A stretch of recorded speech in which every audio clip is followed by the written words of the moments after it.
12th accountancy 4th chapter goodwill 7th sum exercise sum பார்ப்போம். From the following details calculate the value of goodwill at a 2 years purchase of super profit. இதில் total asset of your firm வந்து 5 lakh கொடுத்துருக்காங்க. The liabilities of the firm 2 lakh. Normal rate of return in this class of the business 12.5% தந்திருக்காங்க. Average profit of the business 60,000 கொடுத்துருக்காங்க. இதை வச்சு இந்த sum எப்படி பண்ணுறதுன்னு பார்ப்போம். 4 ஸ்டெப்ஸ் இதில் நம்ம வந்து பண்ண வேண்டியது இருக்கும். ஃபஸ்ட்டு வந்து ஆவரேஜ் ப்ராஃபிட் நமக்கு சம்லேயே 60,000 கொடுத்துட்டாங்க, அதை எழுதிடுவோம். ஸ்டெப் 2 வந்து நார்மல் ப்ராஃபிட்டோட formula capital employed into normal rate of return. இதில் கேபிட்டல் எம்ப்ளாய்டு நமக்கு சம்மில் கொடுக்கல, அதுக்கு பதில் அசட்ஸும் லயபிலிட்டிஸும் கொடுத்துருக்காங்க. அப்போ கேபிட்டல் எம்ப்ளாய்டோட ஃபார்முலா அசட்ஸ் மைனஸ் லயபிலிட்டிஸ்.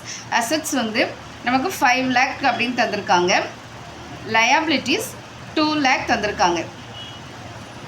இதுலேருந்து இதை மைனஸ் பண்ணோன்னா 3 lakh. இந்த 3 lakh தான் நமக்கு கேபிட்டல் எம்ப்ளாய்டு.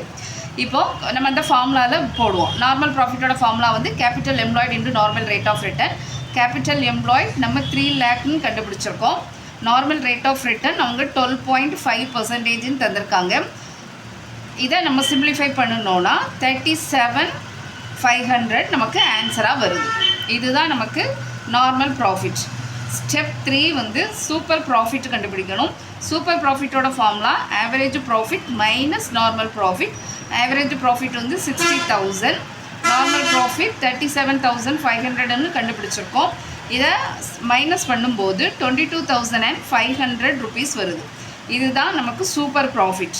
ஸ்டெப் 4 வந்து குட்வில் கண்டுபிடிக்கிறது.